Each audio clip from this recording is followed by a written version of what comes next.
जी हाँ, नाम तो कभी नहीं सुना होगा।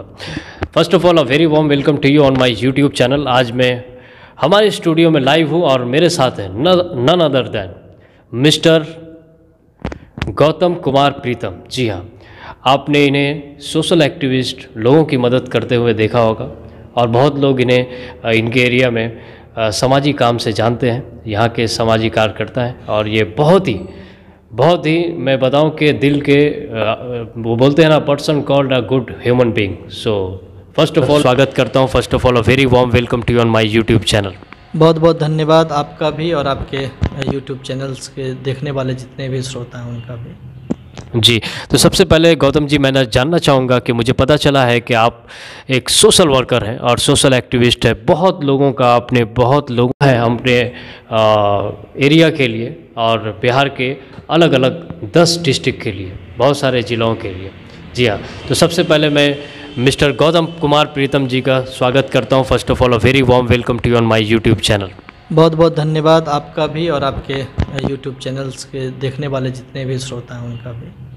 जी, तो सबसे पहले गौतम जी, मैं जानना चाहूँगा कि मुझे पता चला है कि आप एक सोशल वर्कर हैं और सोशल एक्टिविस्ट है। बहुत लोगों का आपने बिहार में अलग अलग डिस्ट्रिक्ट में बहुत सारे लोगों की हेल्प की है। खासकर पिछले इस लॉकडाउन में आपने बहुत लोगों के ज़रूरतमंदों को राशन वगैरह पहुंचाया है। और आप क्या कहना चाहेंगे इस बारे में कि आप सोशल वर्कर हैं और इसको किस नज़र से आप देखते हैं? जी, आप सॉरी कहने की ज़रूरत नहीं है। हमने कोलकाता के अंदर भी हमारे जो तरुण बनर्जी हैं, हम लोगों की टीम है और वहाँ पर भी हम लोगों ने काम किया है। दिल्ली के अंतर्गत काम किया है, हरियाणा में काम किया है, कर्नाटक में, देहरादून में, पंजाब के अंदर और महाराष्ट्र के अंदर। वाह, इतने सारे स्टेट में क्या है तो मुझे पता ही नहीं था। ये फर्स्ट टाइम मैं सुन रहा हूँ। मतलब ये ऐसा क्यों होता, मैं आप लोगों को बता रहा हूँ। आई पर्सनली बिलीव दैट कि इनका ये कहना है कि अगर किसी की हेल्प करो तो दाएं हाथ से लो तो बाएं हाथ को पता भी ना चले। तो इसलिए ये जो है अपने आप को हाइड करके रखना चाहते हैं, छुपा के रखना चाहते हैं। बहुत सारे लोग आप जानते हैं कि इस लॉकडाउन में जिन्होंने गरीबों की हेल्प करी है तो वो साथ ही साथ फेसबुक लाइव बनाकर डाल देते हैं, यूट्यूब पर डाल देते हैं, लेकिन ये अपने आप को छुपाना चाहते हैं, ये अपने आप को प्रेजेंट नहीं करना चाहते हैं। तो इसलिए ये बात मुझे अब तक पता ही नहीं थी कि इन्होंने इतने सारे स्टेट में, अलग अलग स्टेट में, ऑल ओवर इंडिया में काम किया हुआ। बहुत बहुत धन्यवाद, thank you so much for that. जी हाँ, और इसी के साथ बिहार के भी जो आपने कहा 10 जिला में, बिल्कुल सही कहा आपने। और 10 जिलों के अंतर्गत और ख़ास करके भागलपुर ज़िले में तो काफ़ी सघनता के रूप में हम लोगों ने काम किया। हम लोग जो है अभी गंगा के उत्तरी छोर पर हैं और गंगा के दक्षिणी छोर में जो है वो भागलपुर मुख्यालय है। तो उन सभी जगह पे हज़ारों परिवार के घर में हम लोगों ने। वाह, बहुत ही खूबसूरत काम इन्होंने किया है, आप देख सकते हैं। और ये अपने आप को जाहिर नहीं करना चाहते, प्रेजेंट नहीं करना चाहते, लेकिन मैं इनको ज़रूर लेकर के आ रहा हूँ आप सभी के सामने। आप लोग इसी तरह से आगे भी अपडेट देखते रहेंगे। तो सबसे पहले मैं आपसे ये पूछना चाहूँगा कि लास्ट ईयर, पिछले साल आप चुनाव में खड़े हुए थे इलेक्शन में, तो उसमें क्या हुआ? हाँ, पिछले साल मैं चुनाव में खड़ा हुआ था और खड़ा होने के पीछे सिर्फ कुर्सी की चाहत नहीं थी। हम लोग यहाँ का कुछ डिमांड्स है, बिहपुर की जो जनता है उनकी कुछ मांगें हैं। उस मांग में है कि बिहपुर के अंदर आप देखेंगे कि एक भी महाविद्यालय नहीं है। बिहपुर के अंदर, मैं स्पोर्ट्समैन रहा हूं तो बिहपुर में एक बढ़िया स्टेडियम चाहिए, ये हम लोगों की मांग रही है, वो आज तक नहीं हुआ है। बिहपुर में आपको मालूम है कि इस क्षेत्र में केला की बड़ी खेती होती है, आम, लीची, मक्का, काफ़ी इनका बड़ा फसल होता है। इनको लेकर के कोई इंडस्ट्रियल प्रोग्राम यहाँ के जो विधायक रहे हैं लगातार, मैं उनका नाम नहीं लेना चाहता हूँ, वो विपक्ष में भी रहे, सरकार में रहे, वर्तमान में भी है, यहाँ के विधायक है, महिला है, उनके कभी पति रहे हैं, पूरा परिवारों का उनका अपना गठजोड़ है। तो इनके लिए सिर्फ यहाँ पे जाति का मुद्दा होता है, धर्म का मुद्दा होता है, जो भी राजनीति कर रहे हैं। हमारा क्षेत्र का जो विकास चाहिए, हमारे नौजवानों को क्या चाहिए? अच्छी शिक्षा चाहिए, अच्छा रोजगार चाहिए, तो वो नहीं है। यहाँ ITI कॉलेज नहीं है। तो ये सारे डिमांड्स हैं। देश में हम लोगों के यहाँ का जो आज़ादी का आंदोलन चला, चाहे वो 1857 का विद्रोह हो या 1930 का गांधी जी का हो या 1942 में करो मरो का नारा हुआ या आज़ादी के अंतिम दौर तक, आज़ादी के बाद 74 का आंदोलन हो, तो बिहपुर महत्वपूर्ण भूमिका निभाया है। लेकिन पता नहीं अभी ऐसी स्थिति आ गई है कि सत्ता में जो लोग जा रहे हैं वो पिछड़ों के नाम पे जा रहे हैं, सवर्णों के नाम पे जा रहे हैं, लेकिन कुछ कर नहीं रहे। बहुत खूबसूरत, क्या खूब कहा इन्होंने। क्योंकि आपकी जो सोच है वो जाति भेदभाव को लेकर के है, जो आजकल चल रही है। आपको पता है कि आजकल रिलीजियन के नाम पे जॉब में प्रॉब्लम, रोज़गार नहीं है पूरे इंडिया में, भारत में। आप देख सकते हैं कि लॉकडाउन में कैसे लोग मर रहे हैं, लॉकडाउन से ज़्यादा भूख से लोग मर रहे हैं।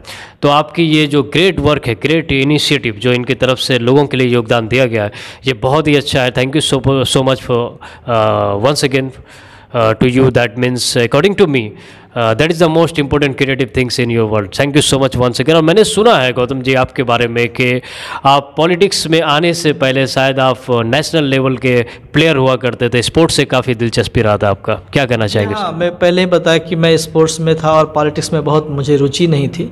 लेकिन जब अपने डिमांड्स को लेकर के विधायक के पास, सांसद के पास, मंत्री के पास, हमने यहाँ पे बिहपुर महोत्सव करके 2006 और 2007 में बिहपुर महोत्सव किया था। उसमें कई एक मंत्री को, जो यहाँ सांसद थे उस समय शाहनवाज हुसैन, उनको भी बुलाया, लेकिन कुछ हुआ नहीं। सरकार में उस समय पंचायती राज मंत्री थे नरेंद्र नारायण यादव जी, हमने उनको ही बुलाया था। बहुत सारी डिमांड्स को हमने रखा। जब ये डिमांड्स पूरा नहीं होने लगा तो मुझे लगा कि ये तो यहाँ की जनता के भावनाओं के साथ सिर्फ खेल है। बिल्कुल बिल्कुल। तो इसको एक रिप्रेजेंटेशन चाहिए अपनी जनता की आवाज़ को लेने के लिए। तो अपने जो साथी हैं, जो संगठन के साथी, यहाँ के जो कुछ जनता है, उन लोगों ने कहा कि नहीं, आपको चुनाव लड़ना चाहिए। और उन लोगों ने मुझे चुनाव के रूप में यहाँ पे पेश किया। चुनाव लड़े, बहुत मज़े से चुनाव लड़े और एक आंदोलन की तरह लड़े।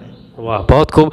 तो मैं समझ गया, मतलब आप जिस नज़रिया से राजनीति को देखते हैं, पॉलिटिक्स को, जो भी ज़रूरत की चीज़ें हैं जो प्रोवाइड होनी चाहिए, जो अवेलेबिलिटी होनी चाहिए हमारे देश के लिए, वो आपको अकॉर्डिंग टू यू वो ठीक नहीं लगा। इसलिए आपने सोचा कि मैं इसमें अपना मेहनत करके, अपना योगदान देकर लोगों को जो न्याय दिला सकूं।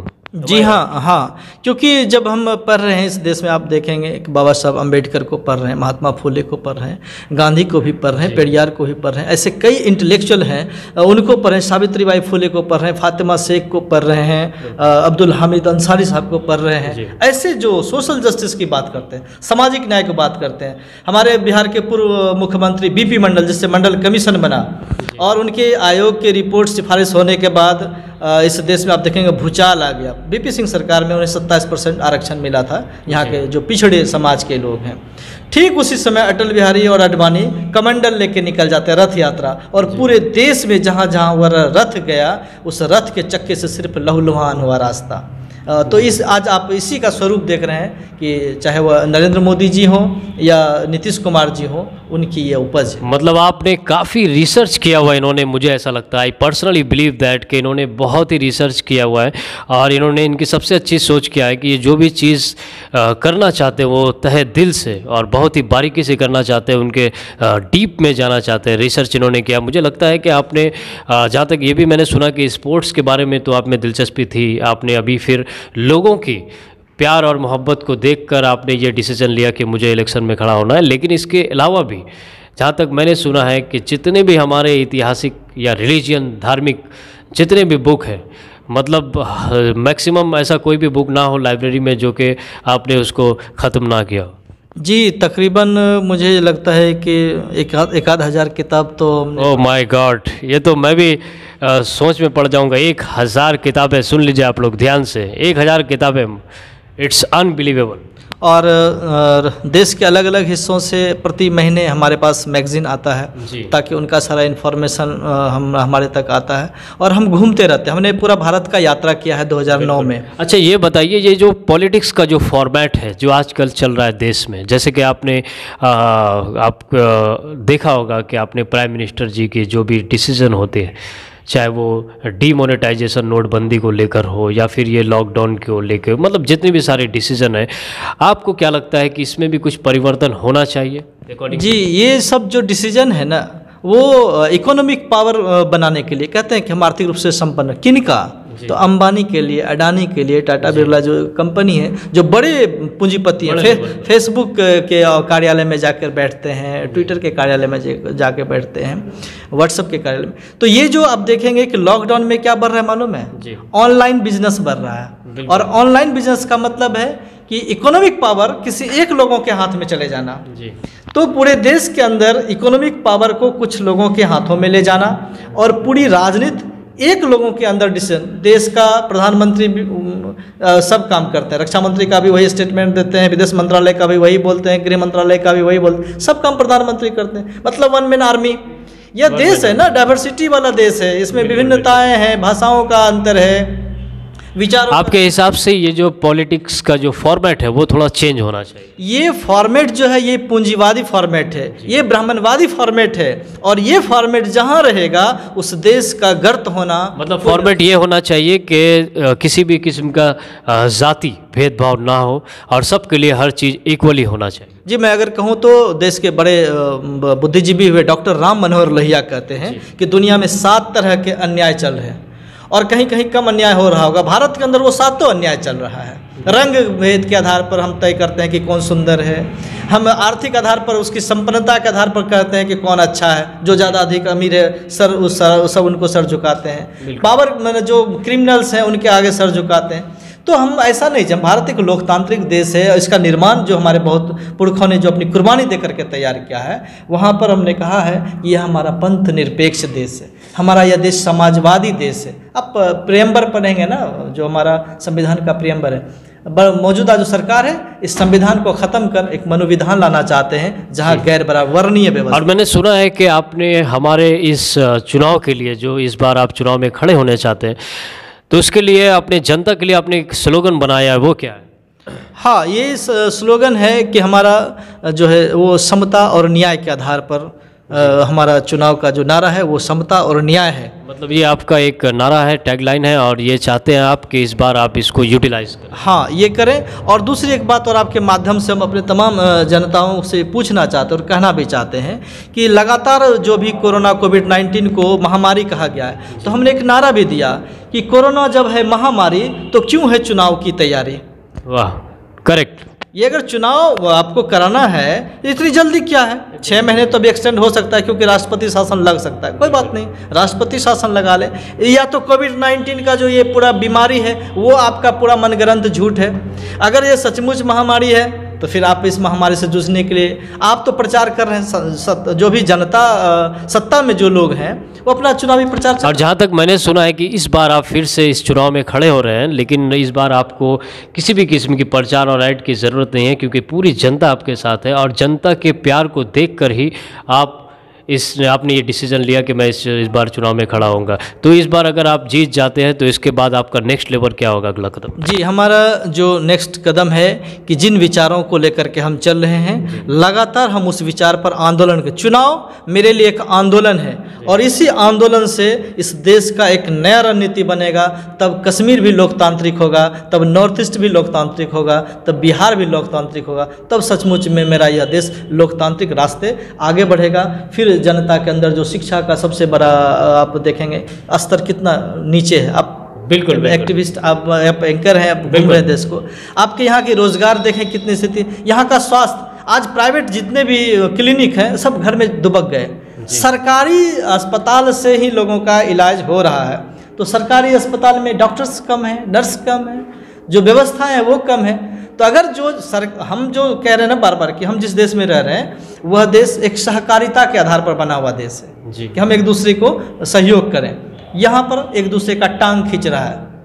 इसलिए आप पार्टी भी देखेंगे, एक पार्टी दूसरे पार्टी को सिर्फ गाली देते हैं लेकिन मुद्दे पर बात नहीं करते हैं। FDI या क्या कहते हैं पूंजी का मामला, जो कंपनियों का प्राइवेटाइजेशन का मामला, ये भाजपा हो या कांग्रेस और उनके साथ जो भी लोग सटे हुए छोटे छोटे क्षेत्रीय दल, वो एक ही जैसा। बहुत खूब इन्होंने कहा है। और हमारे गौतम प्रीतम जी का कहना ये है कि आप कोई भी पार्टी से, कोई भी जाति से, किसी से भी आप बिलोंग करते हो, ताल्लुक़ रखते हो, there is nothing to say and there is no matter कि आप कहाँ से बिलोंग करते हैं। मैटर तो ये है कि आपका दिल सच्चा होना चाहिए और आपकी सोच अच्छी होनी चाहिए और आपका काम नेक होना चाहिए। इसीलिए तो मैं इनको कहता हूँ कि मैं इनसे बहुत दिनों से मिलना चाह रहा था, और कि तन्हाई में वीरान तो रह सकते हैं और थोड़ी खुशी आबाद तो कर सकते हैं।